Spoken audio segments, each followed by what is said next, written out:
Dragon Ball Super Card Game Masters BT28 early tier list.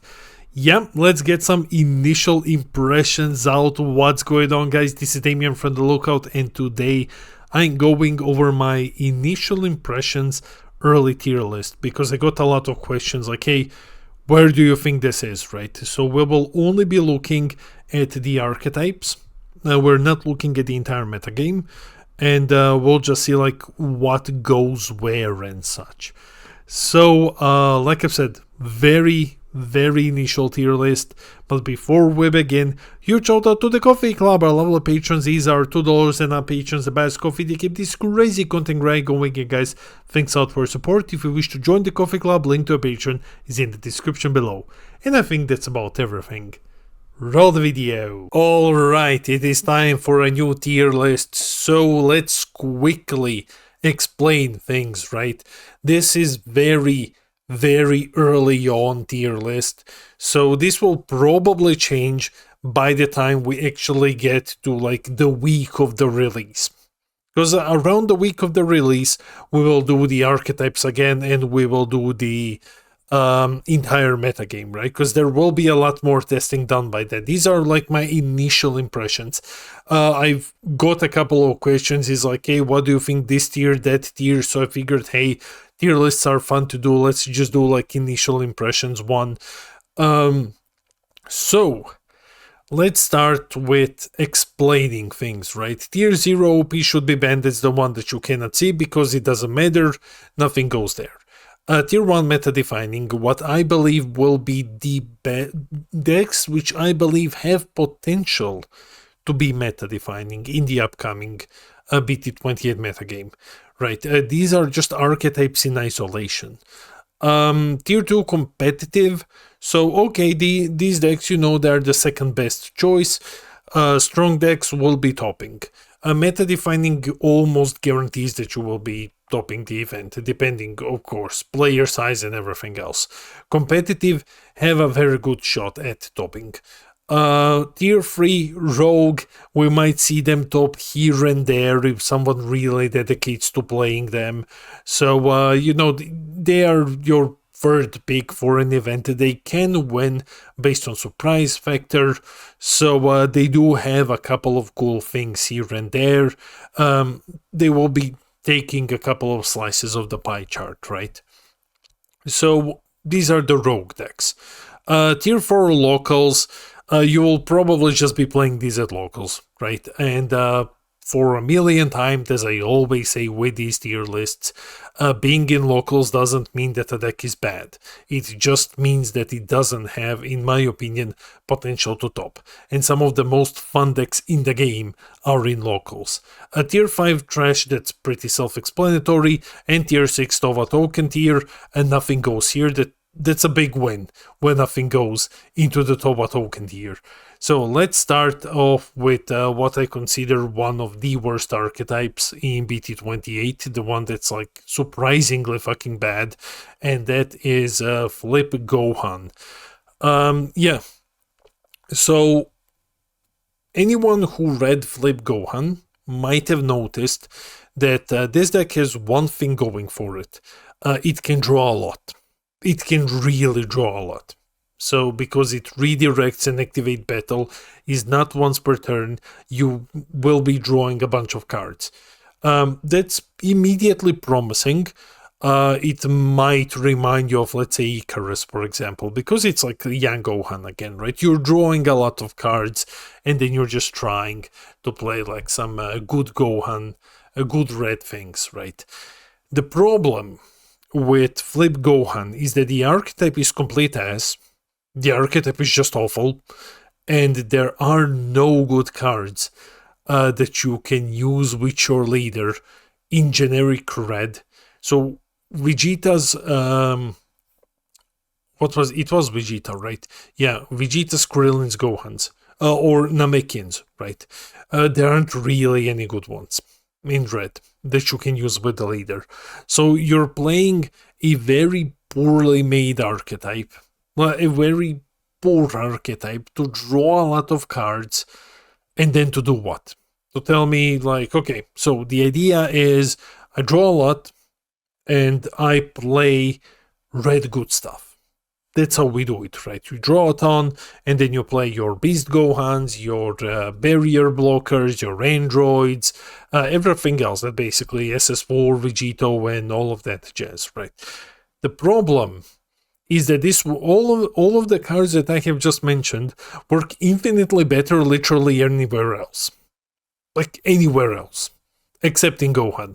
You're drawing a lot, but that's not enough. That's not enough to justify running a bunch of bad Krillins, running a bunch of bad Youth Gohans. You are cluttering your archetype, your deck, with bad archetype cards so that you can draw more and then try to win with generic cards. Like, there are a bunch of red decks which also run generic cards, and their archetypes don't suck. So Gohan is a locals. Gohan is just bad. He's just bad. You can play him. You can have fun with him. You might not be on the last table in the on locals, but the idea of I'm going to draw a bunch of cards and I'm going to win with the generic cards, that's not gonna work. Not with like, you can do that, but it's one of the last decks on the totem pole that you want to pick for that. Because a bunch of other decks have stronger archetypes and room for generic. Now we're going to be talking about the Big Wish Dragon, the Porunga. So just to wash this sour taste in my mouth from Gohan, Porunga is actually good. Porunga is a very good deck. So what do you do with Porunga? You have Burn with your leader, right? That's awesome. You draw cards like an idiot. Like, you really draw cards like crazy, because you replay the Dragon Balls, and you can replay like up to 6 of them from the drop. I think all the math that I have done for Porunga goes to 6. No, there actually is a way to go to 7, but then you're committing all of your energy to it, to just burn 1. The idea is, once you get these Dragon Balls out, you can use them to draw. So, yeah, you're drawing like crazy in this deck. Imagine that you just assemble, if you use the Z Extra and you use Zarbon. Even if you do just like Zarbon or like Vegeta, you can, without the Z Extra, you get 4 balls back. Activate main, you draw 4. Not bad, not bad. And you got bodies out, pretty decent. You have 3 free negates. So the Gohan, the Krillin, and the Nail. They will, Gohan and Krillin require getting rid of your Dragon Balls, which doesn't really work with the idea to burn your opponent. I don't think that this is a deck that will just win by constantly burning their opponent. However, you do have a lot of defense in this one. Problem is, when it comes to offense, the deck doesn't have the best offense, so you will have to combine it with generic red. Look, another deck that does that way better than Gohan. And overall, I think if you can burn your opponent twice, that's already good enough. So I believe that Porunga is a deck that will be topping here and there. I don't think that, I think it's similar like Gohan. It's not super high on the totem pole, but it is a deck that can definitely, like, it will top like 3 times in the in the very short BT28 meta, 2 or 3 times. Okay. Now let's talk about the big one. Unison Daimma Goku. Well, or just Daimma Goku. Daimma Goku is insane. Like, this deck is stupid. This deck is really stupid. The idea to have the option to have 2 Unisons out. If you go with Daimma once, they can ramp you. Of course, they can ramp you for unfortunately, they ramp only Demon Realm cards, or whatever it was. So they can't ramp generic things. That would be insane. But you can like ramp into your Glorio, and then he can ramp you even further. That's really cool. Daimma has a lot of ways to protect themselves. You have your you have 2 counters that can hit 4 costs. I believe you have 2 of them. You also have your heroic prospect to defend yourself. You have 2 unisons. They don't need to be Daimma unisons. You can run like 1 Daimma, 1 17-18. Your leader restands them. Like that's so stupid. Like that is so stupid. If you go full archetype, there is a lot of value in that. If you just go with like double unisons, honestly, not even both of them need to be 2 costs. You can have 1 2 cost and you can have like Dabura. Or like you can have Boo and Dabura out. Yeah, cool, you will not be using them to, you will not be using them as energy. But I would not want to be staring down Dabura and Boo Unison or stuff like that, right? So Daimma, it's gonna be a deck that it will take time to figure it out. Even the card draw is decent because they in archetype unisons draw, and you will probably be playing unisons that draw on +1, right? So you will be always drawing like 2 cards. Probably you'll be drawing 2 cards. This deck is insane. It's very good into yellow because like Nuova is not gonna be able to do shit to this deck. Like you have so many counters for costs. You're flying through Nimbus. Yellow will be struggling against this one.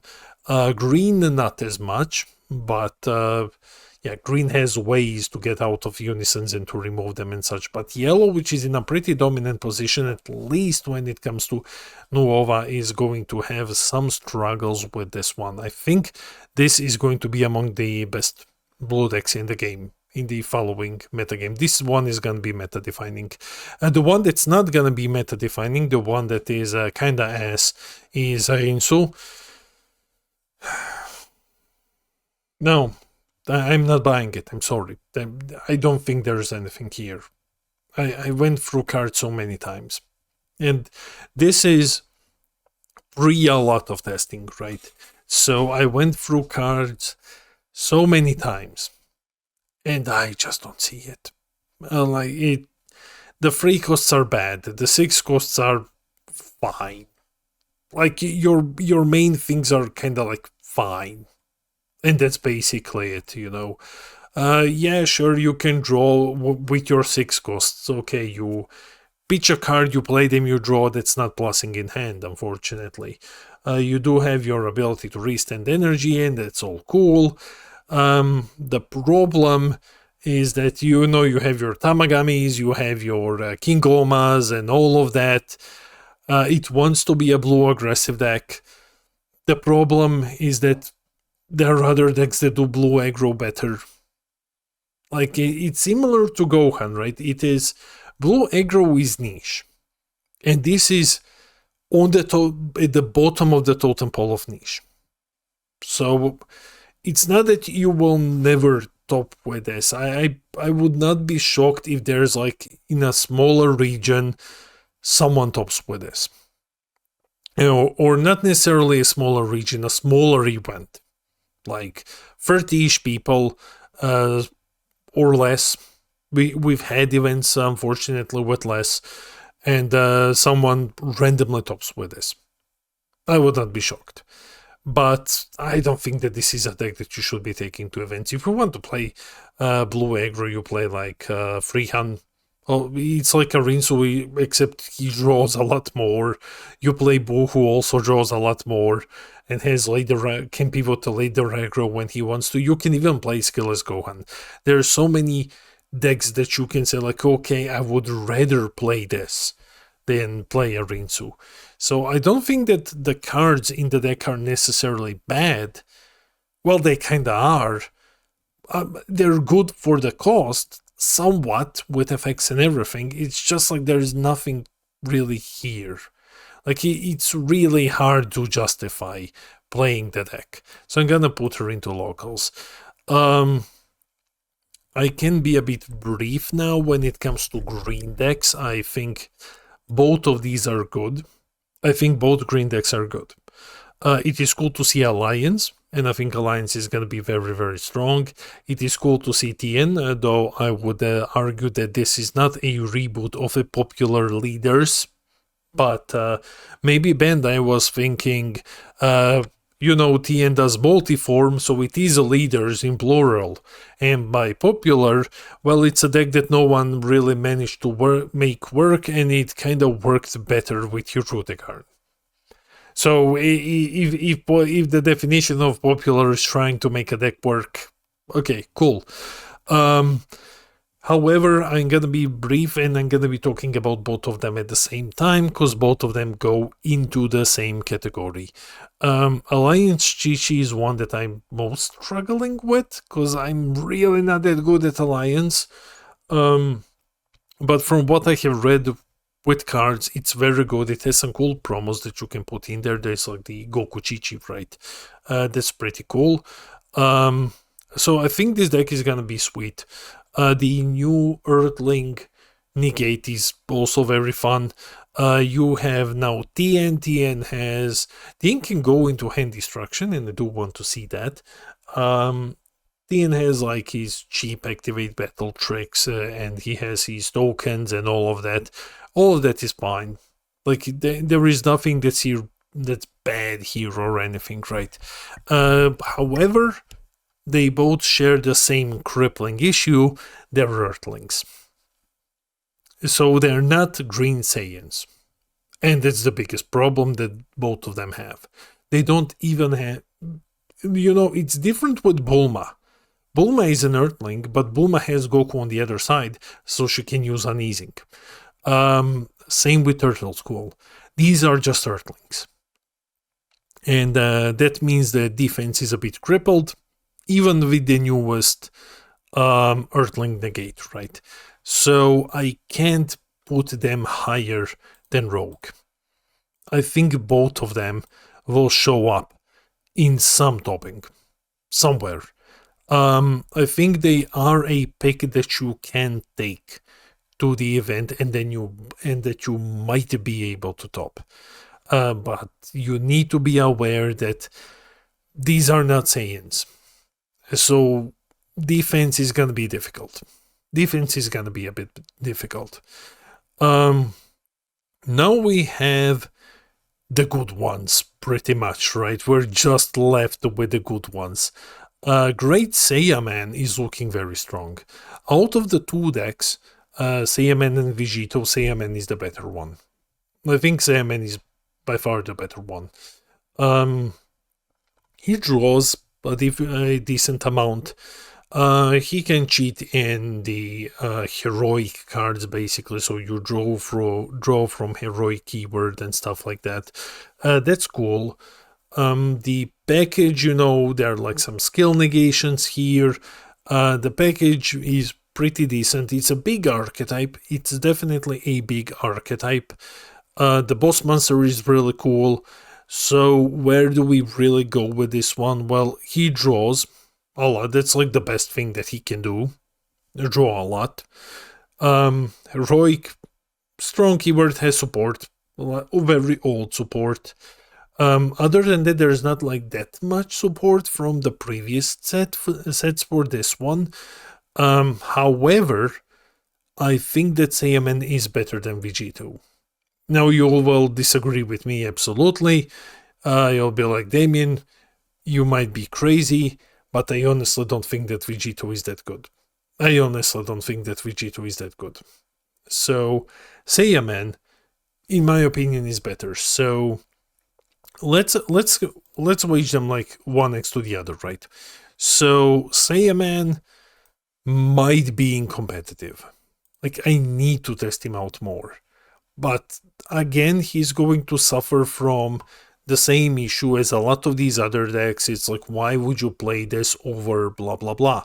However, with Nova being weaker now, the best choice for a yellow deck is U7.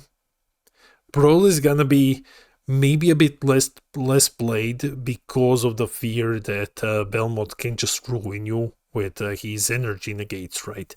So it might be a choice. It is pretty strong. Vegito, though, I don't think Vegito is good. I think Saiyaman is much better. I think Vegito is bad. We're gonna have a how to play on Wednesday. And the main issue with Vegito is that Vegito just kind of doesn't draw. It's a Union Potara deck that doesn't really draw.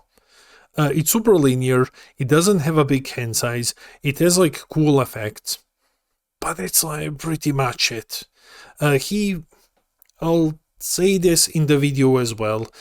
Vegito looks almost exactly in design like SSB Gogeta, the blue one. So he has a lot of his fusions, he has a lot of ways to set them up. Each fusion does something different. It feels like you're reading a Gogeta, that blue Gogeta deck, right? At least to me, design-wise. He even has the duo and everything, that's cool. Though he orients on a different thing, which is kinda nothing, while Gogeta just charges a Z energy and then proceeds to do nothing with it. So, Vegito is more like I'm going to be super offensive, while Gogeta isn't. The main difference between the two is that Gogeta actually draws. Gogeta is crippled by the fact that the deck is blue. Vegito has yellow tools, has a colossal archetype. Like, the archetype is huge. But nothing here really draws, mate. Like, at best, the cards replace themselves. At best, because, hey, at least Vegitos draw when you play them, and the bigger guy draws too. But nothing else. The leader will plus you one in hand when he attacks, which is probably something that you will lose again when you need to play the other part of the fusion, unless you're going with the Gogeta unison. It's just kind of, yeah. The boss monster is phenomenal, though. The boss monster is absolutely amazing. Just negate skills of 2 cards and then blow them up. That's insane. His ability to restand if you have the triple, if you have the duo under it, and then you're swinging triple, and then you can swing crit as well. That's really strong. Vegito can tutor the floodgate. That's cool. His permanent to reduce the cost doesn't really matter because there are no other Vegitos. Even the old Trunks Gita 1 is an EX Evolve.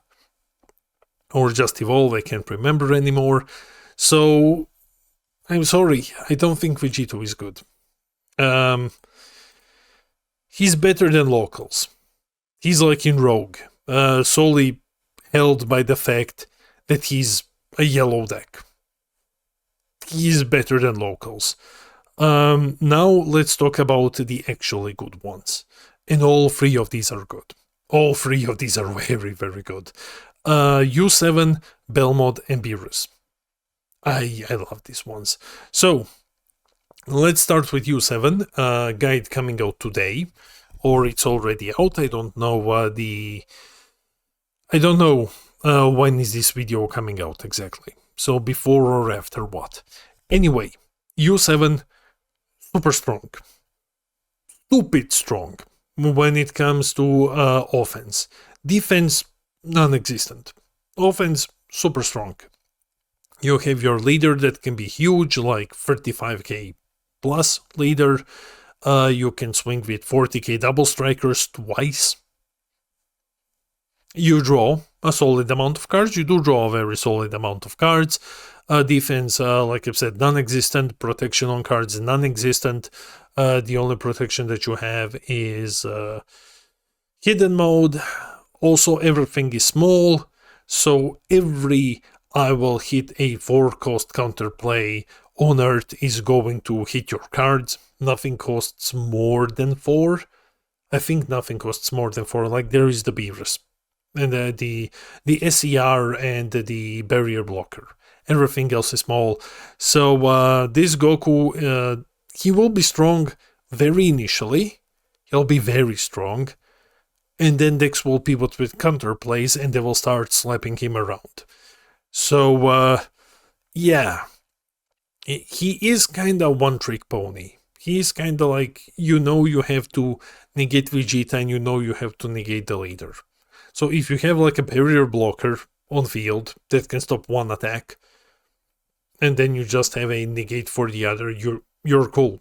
he's done for the rest of the turn. So, but initially he will be very strong, especially against decks that can't become defensive very, very fast. However, out of the three white decks, I think he's the worst one. But even then, he goes into competitive. And now we have the big two, right? We have Belmod and Beerus. Both of these are better than Goku. Both of these are better than Goku, I think. Belmod is insane. Belmod is such a stupid attack. We have the ultimate guide out, which is like almost 40 minutes because it is extremely detailed. Belmod is going to be amazing. This deck is so good. This deck is so good. Is he better than Goku? Yeah, but hands down, he's better than Goku. Is he good enough to be meta-defining? He's better than Goku. Let's put it like that. He still suffers from the same issue that White in general suffers from, and that is defense. However, I feel like Belmod is more defensive than Goku is. He is less aggressive though, unless you just play the Champa on turn 2 and swing 40k triple. That's a completely different story. Other thing is Belmod has answers which Goku doesn't. Belmod has Rumshi to get rid of barrier cards. Belmod has cards draw in the unison, which won't really work with Goku. So, I mean, unison is kind of bad, but at least you are drawing cards. You have the red who also helps you draw. You have the white god who can turn off multiple decks if he's auto triggers. You have your Champa who can on demand KO something and activate battle, and is a 30k triple barrier guy on like turn 2. Belmod can give himself or anything else plus 10k, so he doesn't give as big of a boost as Goku, but it is easier to do so. I think he's much better. I think he's tier 1. If Goku is competitive, Belmod is tier 1. And that brings us to Beerus. And out of the 3 white decks, Beerus might be the best. Like, it's the one that needs most testing. Well, best is kind of a long shot here, but he's the most defensive one. He's the one who has barrier blockers. He's the one who has actual defense. And a lot of both Belmod's cards and Goku's cards work with him, because I believe that he is both U7 and a god. Give me just 1 second to double confirm this. So Beerus should be U7 god. There we go. Just checking. Yeah, god U7. So he can use everything. And he's more defensive than both of these decks. However, Belmod's tools will be more expensive for Beerus, but Beerus has the Whis. Whis is really good. Beerus has on request removal, basically, whenever you need it, he can bring it out. So I don't need to jump around this one too much. Beerus is tier 1 as well.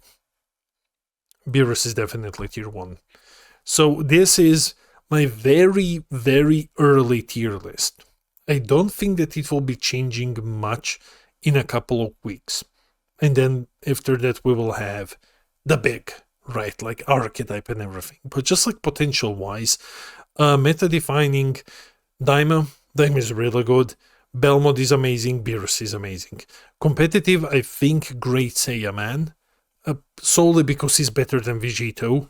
And the U7 Goku, Rogue, Porunga, both of the green decks because they're not Saiyans, and Vegito because Vegito is really bad, but he's yellow and his tools are decent. And then locals are the bad Gohan and Arinsu. So, yeah, that was the tier list. That's it for the video. Let me know in the comments below, what is your initial tier list? What's the deck that you think is going to be the best? Do you agree with me? Do you disagree with me? Are you a Vegito fan who thinks the deck is going to be a lot better than I give it credit? Do you think that Saiyaman is actually kinda ass and should be in Rogue? Let me know in the comments below. I read all of your comments. I try to respond to everything. I love a little community. And while you're here, hit those like and subscribe buttons. Help us get to 6k subs when I'm gonna give away a booster box. This has been Damien from the Local, and I'll see all of you in the next video.